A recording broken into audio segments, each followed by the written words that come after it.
Olá, a adoção de bons hábitos é essencial para a prevenção de inúmeras doenças. Atividade física, alimentação adequada, controle de estresse e todas essas medidas são indicadas como ferramentas eficazes para evitar problemas de saúde.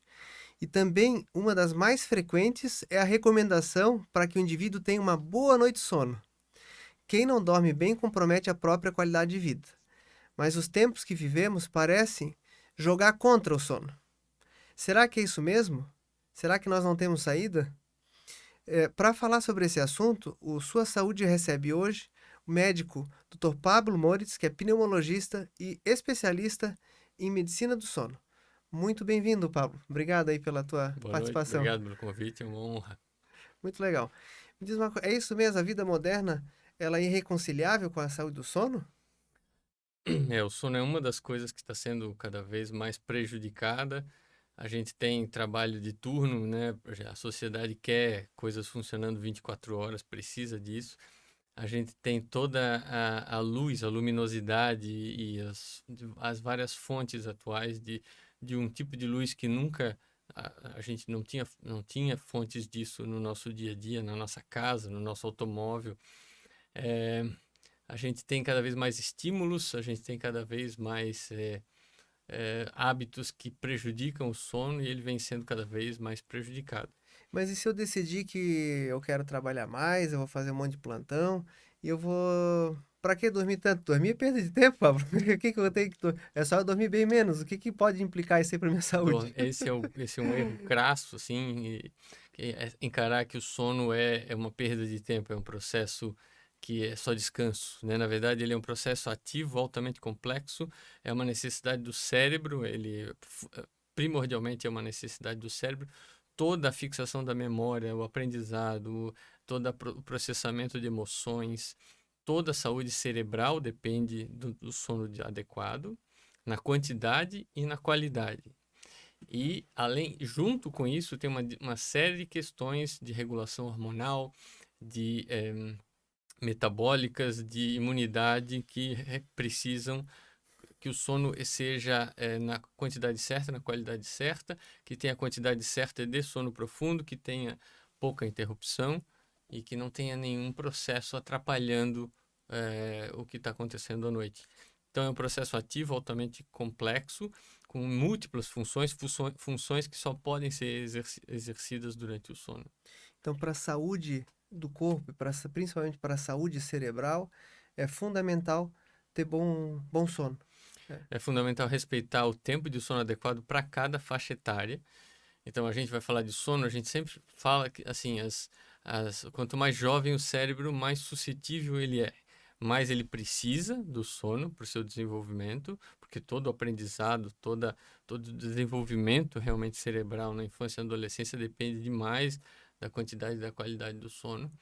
Então, a gente precisa respeitar a quantidade para cada faixa etária e a gente precisa evitar todos os problemas que levam a uma qualidade do sono, como, por exemplo, exposição à luz à noite, que é uma coisa que não existia, nunca existiu na evolução, e agora há um tipo de luz que o cérebro encara como amanhecer o dia, essa luz azul que é emitida pelos dispositivos eletrônicos e pelas lâmpadas de LED, é um estímulo dizendo para o cérebro que amanheceu o dia e que ele precisa se preparar para o dia, e não o contrário, permitindo o escuro, a gente está sendo privado do escuro à noite, cada vez mais, com computadores, celulares, e essa privação do escuro, ela inibe a secreção da melatonina e uma série de outros processos que são indispensáveis para um sono de boa qualidade. Pablo, mesmo à luz dos livros digitais, porque isso é uma.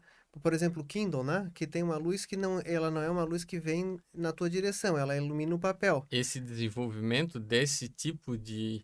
É incrível olhar ele, a gente acha até que ele nem está ligado.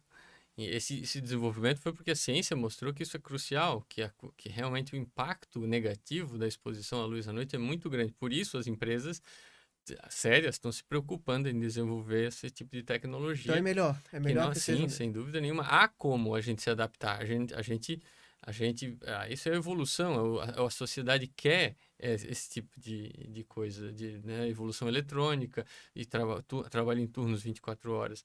Mas há maneira de se adaptar e a medicina do sono está aí justamente para isso. A semana que vem, na sexta-feira, dia 17, é o Dia Mundial do Sono.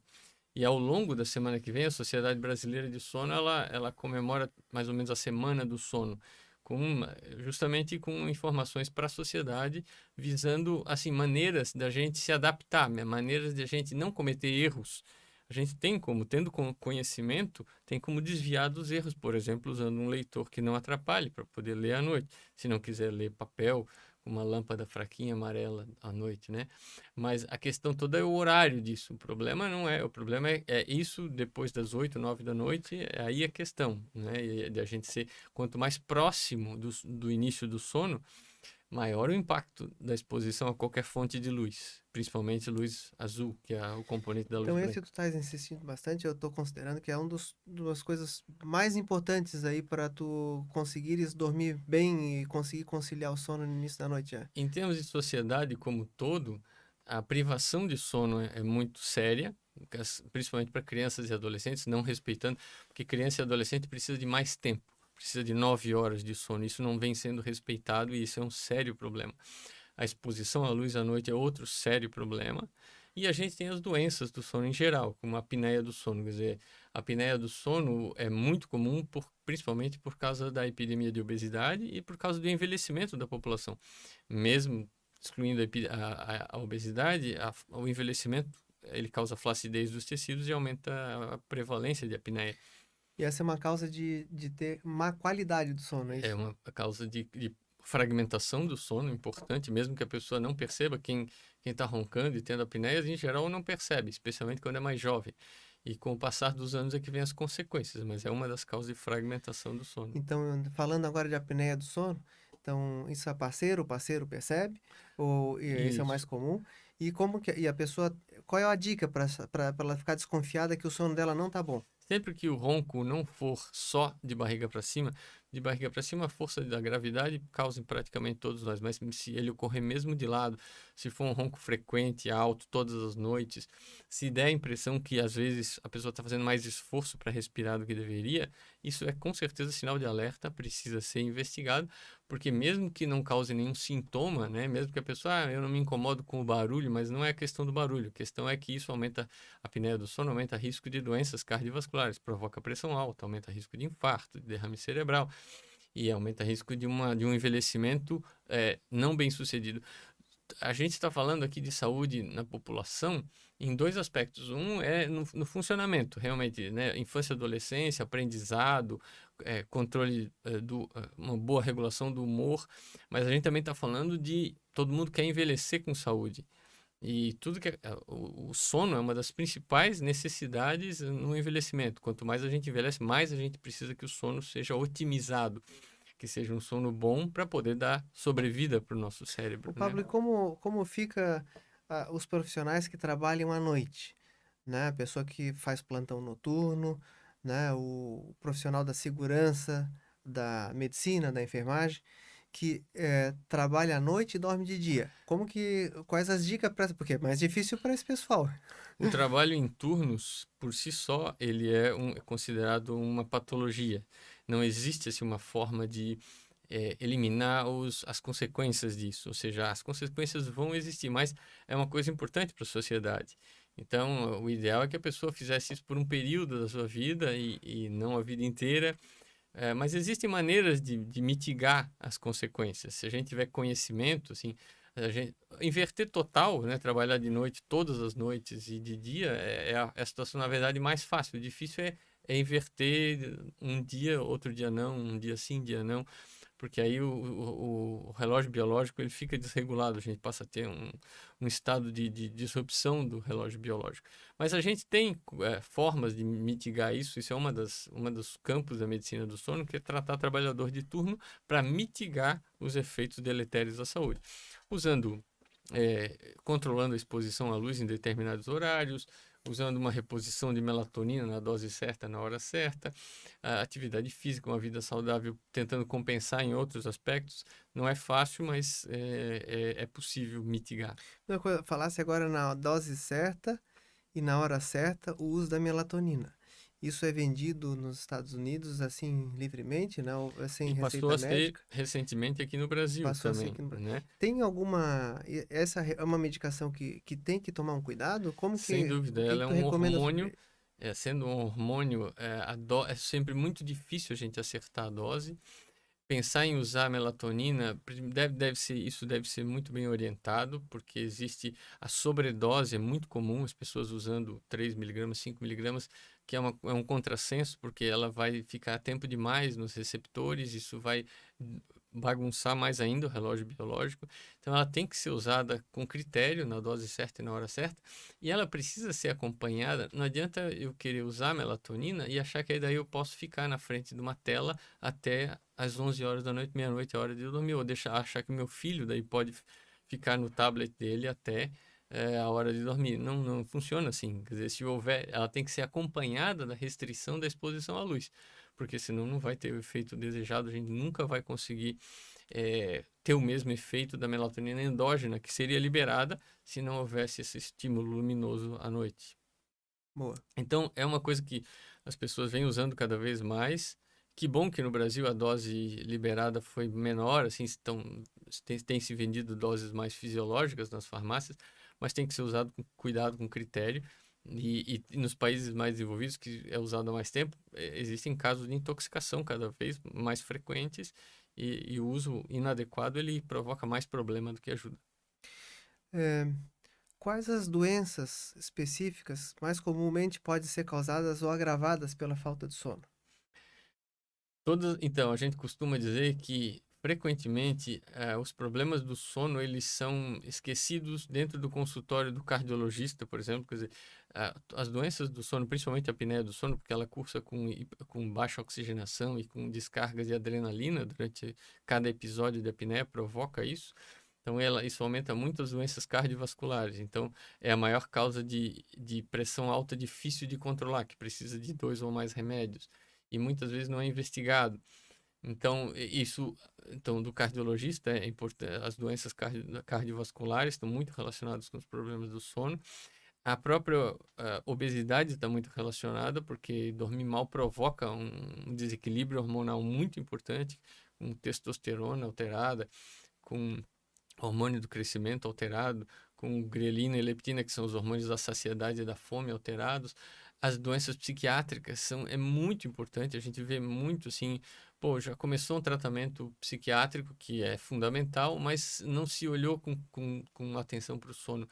Nas crianças e adolescentes, principalmente, assim, cada vez mais, né, cada vez doença neuropsiquiátrica mais precoce, e a gente negligenciando, pô, será que essa criança e esse adolescente tá tendo o sono que precisa?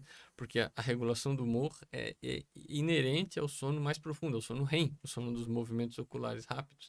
A gente precisa de tempo suficiente para ter, em sono REM, para ter regulação de humor adequada. O tempo de sono, tu falasse sobre os tempos das faixas etárias, né? Era bom tu elaborares melhor. E Então, assim, ó, dentro das faixas etárias, tem uma variação interindividual? Tem aquela pessoa que realmente precisa de menos sono? no É, adulto, sim. Então, em geral, assim, criança precisa de 9 a 10 horas. Criança muito pequena é metade do dia dormindo, mas as crianças menores, 9 a 10 horas de sono. Escolares, 8 a 9 horas. Adolescente, ainda 8 a 9 horas, e isso tem sido muito problemático. E adulto, 7 a 8 horas de sono. Sim, tem variação individual, tem dormidores mais curtos e dormidores mais longos.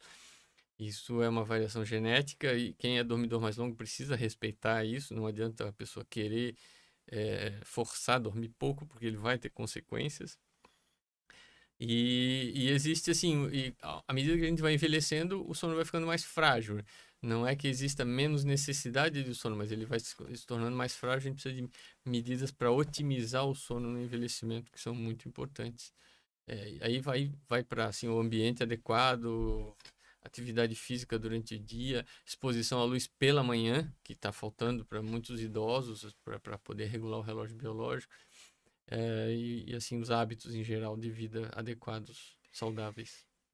a gente escuta falar sobre higiene do sono, né? Então é assim, ó, uma pessoa que está nos escutando e que sofre de problema para dormir, né? Tem aquela pessoa que sofre de problema, que tem dificuldade de dormir, e aquela pessoa que acorda no meio da noite e não consegue voltar a dormir, né? Qual é uma boa dica para essa pessoa se ver livre desses problemas sem tomar medicação. Depois eu queria conversar contigo sobre isso, Exatamente, assim. o surto que é de tomar medicação para dormir, mas Tratamento de insônia é possível tratar sem medicação? Sem dúvida. Na grande maioria das vezes é possível tratar, desde que a pessoa esteja disposta a mudar hábitos, né? Atividade física é um dos principais, assim, é o melhor tratamento para insônia é a atividade física, melhor do que qualquer medicamento, que tem um efeito mais duradouro. A questão da exposição à luz depois das 8 da noite é muito importante. O cérebro da gente precisa de 2 a 3 horas de penumbra, sem exposição, especialmente à luz branca, que é a que tem o componente da luz azul, que é o que faz essa inibição da melatonina e inibição do sono. só para entender assim, a TV tem essa luz, o As tablet, TVs, o celular. as TVs de tela de alta definição que a gente tem hoje, os celulares, os tablets, os computadores e as lâmpadas que a gente trocou ao longo dos últimos anos e o painel do nosso carro e a iluminação pública. Então são cada vez mais fontes e mais potentes de luz desse tipo, que é uma luz que a gente não estava acostumado, que na evolução nunca existiu e o nosso sistema nervoso, ele é muito sensível a ela. E volto a dizer, quanto mais jovem o cérebro, mais ele é suscetível a essa exposição à luz à noite. E quanto mais tarde essa exposição, pior, mais impacto ela tem no sono.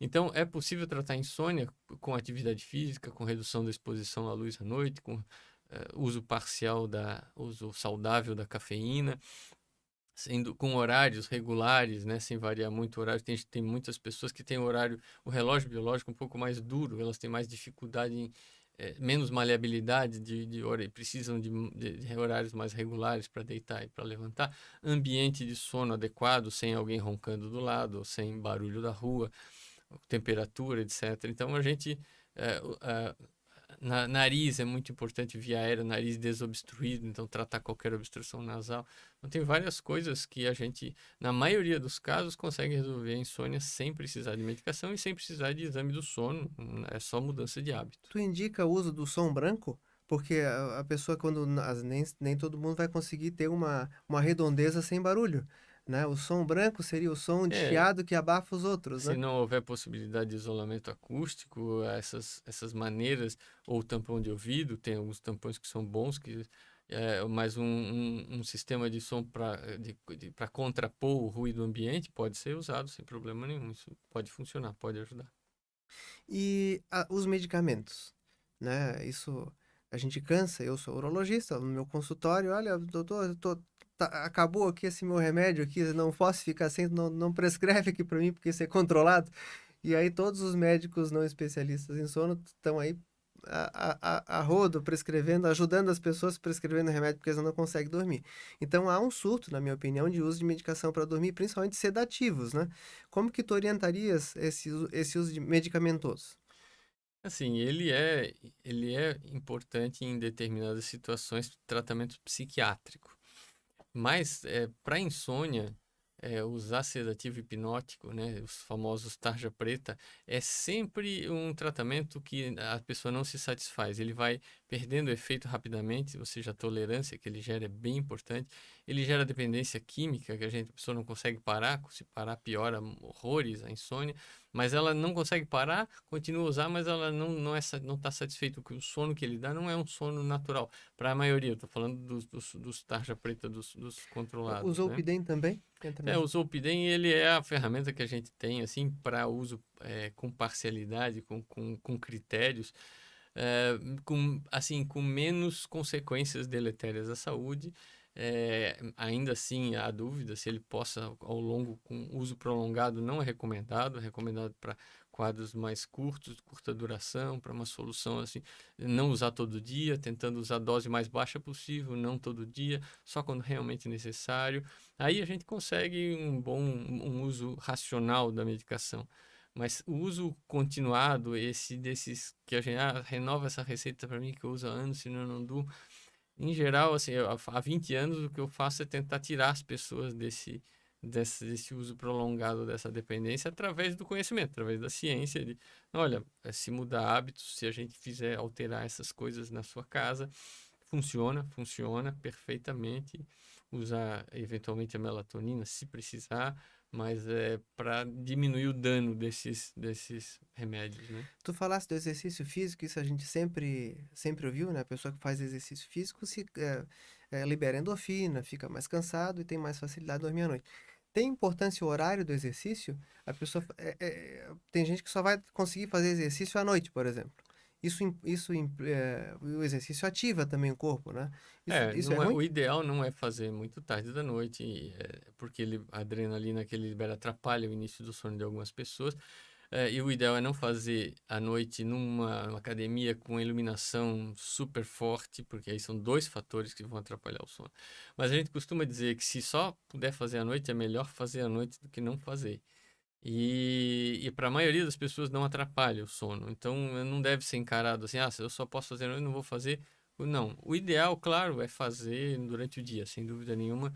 O corpo está mais preparado, o efeito é melhor. Mas se só puder fazer à noite, é melhor fazer à noite do que não fazer. E qual a dica para pessoa que acorda no meio da noite e não consegue mais conciliar o sono? O que ela faz naquele Isso. momento? Primeira coisa, não acender luz. Isso é porque a luz naquele momento vai quebrar completamente.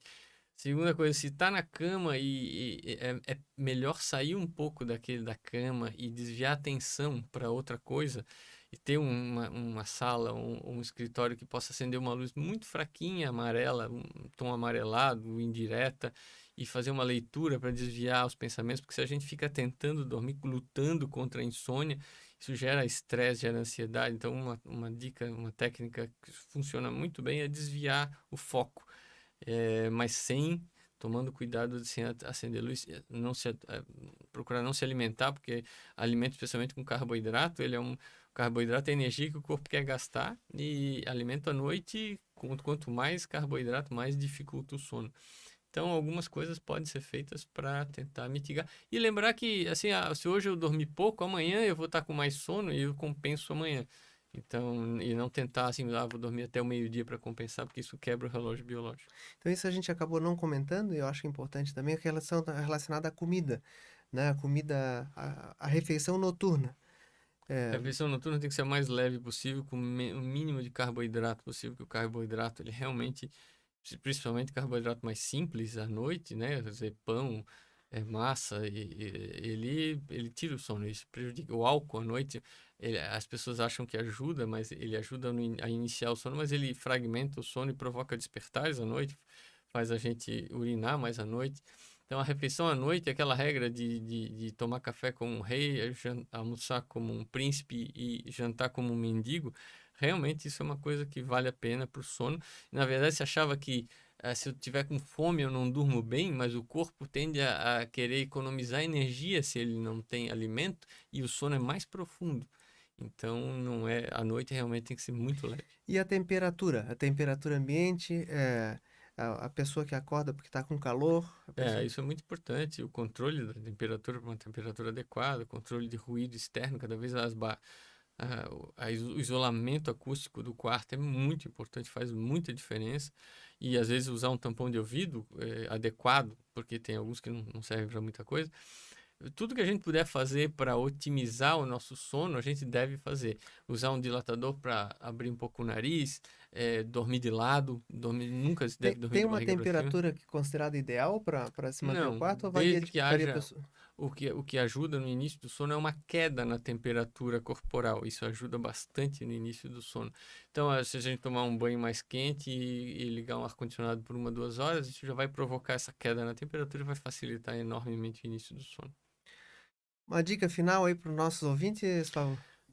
A dica é prestar atenção no sono, pensar que isso pode estar por trás de muitas coisas que estão acontecendo com o humor, com o sistema cardiovascular, com o metabolismo, com imunidade, e dar devida atenção a isso e entender que é um período precioso, assim, para a infância, porque tudo depende na infância, o desenvolvimento cerebral e hormonal depende disso, e na vida adulta para nosso bem-estar e produtividade, e o nosso envelhecimento depende, nosso envelhecer com sucesso, quer dizer, com saúde, depende muito da preservação de um sono de boa qualidade, porque toda a antioxidação cerebral se dá durante o sono. Então, prestar atenção, semana que vem é a Semana Nacional do Sono, e dia 17, Dia Mundial do Sono, então que sirva assim de um alerta, né? E essas questões com a luz à noite, assim, a nossa relação com a luz à noite e a iluminação das nossas casas, ela precisa mudar. E principalmente para as crianças e adolescentes, mas todos nós. Então isso a gente precisa repensar. Essa eu acho que seria a maior dica. Muito obrigado. Esse foi mais um episódio do Sua Saúde, conversando hoje aqui com um especialista pneumologista em medicina do sono, o médico Dr. Pablo Mores. Muito obrigado, Pablo, pela tua vinda. Foi excelente. Eu acho que é um assunto muito esclarecedor para a população, né, que ainda muitas vezes tem pouco conhecimento desse assunto. Sono. Né? Então, mais um episódio do Sua Saúde, podcast criado pelo Conselho Regional de Medicina de Santa Catarina para disseminar informação de qualidade sobre saúde. Todas as semanas você pode ver conversas como essas aqui no canal do YouTube do SCC SBT. E até a próxima e bons sonhos!